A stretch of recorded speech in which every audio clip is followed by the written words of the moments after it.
Hello everyone and welcome back to Community Council. I'm sorry it's been a while. I wanted to make these videos weekly and now it has been several months, so I'm sorry about that. I think they're pretty fun to do. It's a nice way to interact with you guys, so I don't want to see them end just yet. So we have some brand new ideas for this episode that I found very exciting and I hope that you will as well. Let's just jump right into the first one. Mary Smith said, "We need a triple strike." Really, guys? So many people like that one? That's what I said in the first episode. Don't say that! I understand how you really want it. I think it's a shame that we haven't seen the triple strike yet. And the School of Dragons team actually just made an April's Fool's joke about the triple strike coming into game. But hey, it was a joke. Haha, funny, hilarious. I think it's unfortunate because they made a poll on the forum saying which dragon they want to see the most, and everybody voted triple strike because it was an option, so everybody voted it up. And this poll is like months old, and then they give us an expansion pack and we're like, yeah, that's nice, but the triple strike, you promised it. And then they joke with us on April Fool's Day. It hurts a lot, so all we can do is wait patiently, and there's nothing else we can do. But let's just skip that. That was your guys' favorite, so I had to include it, right? What else am I supposed to do? Alright, next one is Katie, the range squirrel lover and dog lover. I think School of Dragons would make where you tame wild dragons like pickup. So basically what Katie is saying is that she wants a kind of scenario where you tame your dragons instead of just buying them from the store in order to make it more immersive and more believable when you take the movies into account and such. So I can definitely follow her with this, because right now you don't really tame your dragons, you just buy them as an egg from the store basically. They try to introduce expansion packs which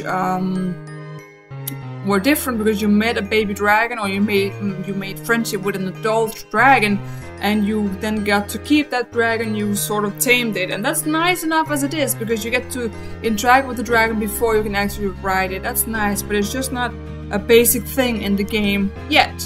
It's not. It's only for the expansion packs, and you still buy the eggs from the store, and this is of course so the School of Dragons team will make money from you purchasing the egg. But you can still have the same system as it's costing gems, but have it as you tame a dragon. You pick your dragon and you go out and tame it, even if it's just a baby. That would be nice. It would also be cool if you could tame an adult dragon that you meet. Like you click on which dragon you want to buy and you pay the fee for it, and then it's random if you get a baby dragon, an adult dragon, or a teen dragon or an adult dragon. That would make it so much more exciting, because you'd be like, oh, am I lucky and getting an adult dragon right off the bat, or am I unlucky and get a baby and I have to do all the work myself? That could be a way more exciting way to you know, get a dragon, because it would be like a lottery. And I also think that would encourage people to buy more, because I would find that very interesting, because okay, it's a mystery, okay, what do I get? And you see this, maybe like a little cutscene and the dragon come flying in and you see, oh, it's a baby. Damn it, oh, it looks big, is it a teen or is it an adult? And then it comes down and you see like, oh, it's an adult, yes! Then I got a full flying dragon. That could be really, really cool to do, and also make it more realistic when you I pick this dragon. They make it seem more realistic by saying that, okay, it's Johan that finds these eggs, but how in Helheim does Johan get that many eggs all the time? Infinite amount of eggs. I mean, the realistic aspect is kind of lost there already. So just picking like, search for triple strike, or search for sea shocker, or search for a shovel helm, and then you go out on board your Viking, you see a cutscene, and then this dragon comes, and you have to do maybe some keyboard combination to tame it, or maybe give it a fish like we've seen in Wild Skies, which was also a School of Dragon, or How to Train Your Dragon game, where you tame the dragon, you really did, and it could be upset with you and you would make it happy again, and it was really cool. That sort of approach to the idea of taming a dragon, so I think that's really something that the School of Dragons team should look into to make it more realistic as well. Next up we have Alexa Bojoresh, which I'm probably pronounced wrong. And she says, it would be cool if you can release your dragon if you don't want it anymore, and actually train your dragon like the Nadas. You can train them to shoot their poison sticks, /Monster's Nightmare. You can train him to set himself on fire. Silverback, 2 different buttons to set the gas and the spark. For fire, Grungle, you can collect rocks to make lava with your Grungle. Night Fury, train tools to do dive bombs and fire out explosive magma blasts. Plasma, you idiot. So this is a very nice suggestion. I saw it, repeating itself with a few other people, but this was the one that I figured covered the most, so that's why I picked her comment. Releasing your dragon is something that a lot of people have been requesting, and I would love to see that in game as well, because it is just, it's annoying when you have to, like sometimes you get dragons from glitch even, and you had some dragon like a long time ago and you have like 60 dragons and you're just like, I want to release this one, please, or can I put it up for adoption, can I get rid of this dragon somehow? Some kind of mechanism to get rid of dragons, because I have a lot too. Or a few, I mean not a lot, but a few that I want to release. It's common in most games where you tame and collect stuff that you can release your dragons. It's fairly common thing to do. Then we have the entire training aspect of training your dragons, also something I saw a lot. People who really want to train that dragon, and I can see the appeal, and I think it's a really nice idea. Such dragons as the Thunder Drum, for example, you could teach it to do sonic booms, sonic blast, however they call that, where they just roar and send out this freaking wave of sound. Like if you could hear a Thunder Drum like a mile away, if you were at the training grounds, you could hear a Thunder Drum all on the other side of the sea. That could be so cool if it were that powerful. And things like shooting spines with your deadly nada, Monster's Nightmare on fire, if you can do it on cue, like you can click a button and then it does it, and then when it's done it has to cool down, you can do it again eventually. Stuff like that is really an important thing to make the game more immersive and to make it feel more real, like you really have control over this dragon. Because School Dragons is mostly popular because you have a dragon and you can walk around with it and you can fly with it wherever you want to go, basically. That's the most cherished aspect of the game, I'm pretty sure. So adding things that makes your dragon more unique or make training your dragon more unique is something that could really improve the game, and I would love to see it personally.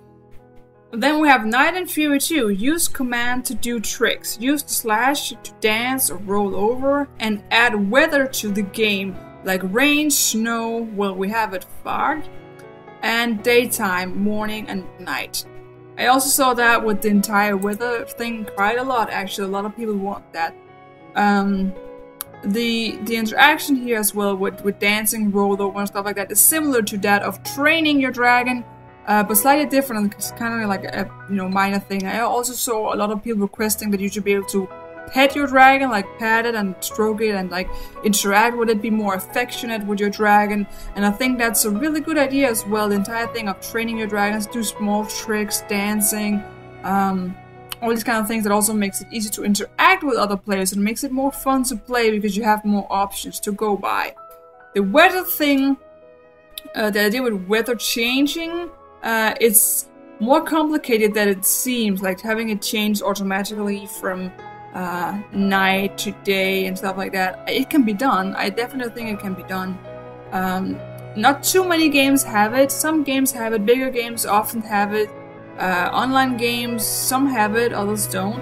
I think it could be amazing, especially when we have dragons that are kind of night themes, like the Night Fury that only strikes at night, and with a Monster's Nightmare, if it was glowing up in the dark, you could see it more clearly in a black night sky. That would be incredible. To have changing weathers and rain and snow, because we know from Hiccup, he says that it always rains or snows on Berg. We don't see that in the movie too much, but that's a different story. But there should be some kind of weather there, right? And it's fairly simple to do. We have seen them being able to make snow in like wintertime. There's snow over your Viking.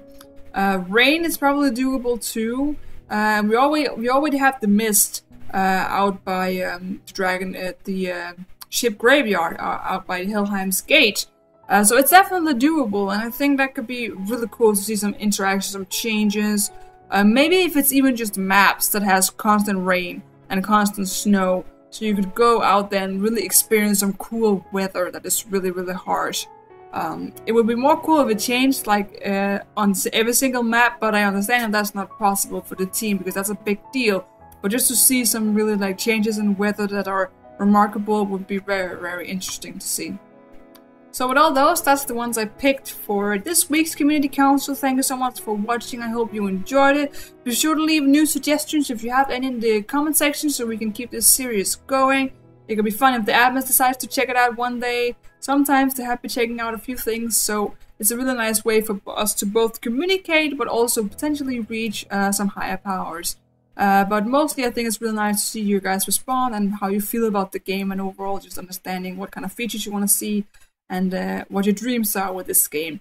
So thanks to everyone who left a suggestion, even if it didn't get picked. I truly appreciate it, and I will see you in the next one. So long, Dragon Riders!